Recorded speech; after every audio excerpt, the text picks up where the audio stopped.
দেশ এবং বিদেশ থেকে যে বা যাহারা আমাদের লাইভটি দেখতেছেন আপনাদেরকে আন্তরিক মোবারকবাদ। ক্যামেরা আমি বেড়ে গত চাই সবাই। 30শে জুন একটা ভিডিও লাইভ দিয়েছিলাম যে কদমতলী লতিফিয়া জামে মসজিদ, যেটা শ্রীপুর ইউনিয়নের অন্তর্ভুক্ত এই তাইপুর উপজেলার। ওই মসজিদের সামনে কিছু জায়গা আছে, ওই জায়গাটা ক্রয় করার লাগি আমরা 2 লক্ষ টাকা চেয়েছিলাম।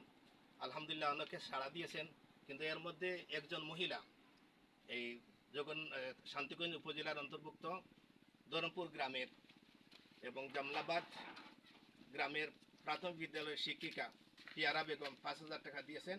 আমি মসজিদ কমিটির সভাপতি এবং ক্যাশিয়ারের হাতে আমি ওই টাকাটা সমঝাইলাম।